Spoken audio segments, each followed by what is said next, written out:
So Antonio Damasio had this hypothesis, the somatic marker hypothesis, and that was that when we're trying to decide on what to do, we run this kind of experiment in our bodies where we entertain what we're going to do, and then we see how it feels, and based on that feeling in our body, we decide whether to go ahead with that course of action or not. Okay. And now I was thinking when I was eating fruit today, I was eating some oranges, that when it comes to positive things in our lives, if we're trying to switch from negative ways of doing things to more positive ways of doing things, those somatic markers don't really exist for positive things because we simply haven't experienced enough of doing them, right? So it's like the choice between doing something negative, let's say, or let's say eating a bunch of sugar, or doing some drugs or whatever the fuck it is, versus the choice of doing something positive like eating oranges, which are good for me and make me feel good in my body. The problem is that we weigh the positive in a kind of abstract sense, whereas the negative, we have very visceral markers of that experience, just from doing that negative thing over and over again, right? I've read something to that effect, although they didn't connect it to the somatic markers hypothesis. I read it a while back in in academic literature, but I forgot what their terms for this idea was. But it was there that when we weigh this choice between positive and negative things, it's often the case that we weigh the positive things in a more, we frame them in a more abstract way. For example, the idea of eating healthy, right?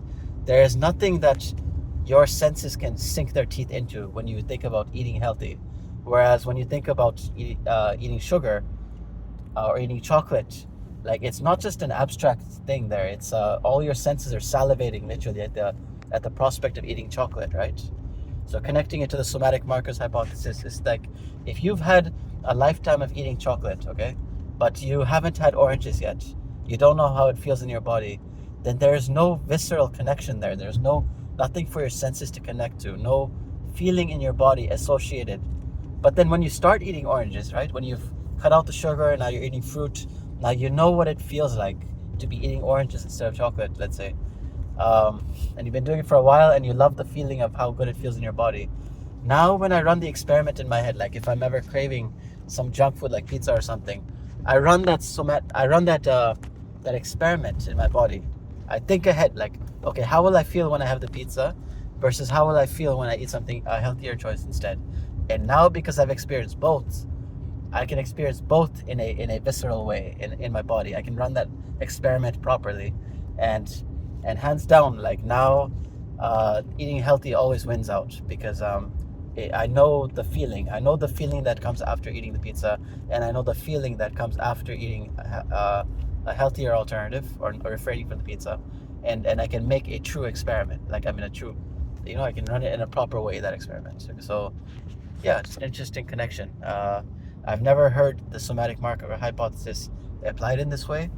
So just a connection that popped up when I was eating oranges earlier. That it's like, shit. I'm glad that I've had fruit enough times. I'm glad that I've refrained from sugar enough times that I can properly now evaluate the consequences in my body, how I will feel after having one and after having the other. Right? Yeah.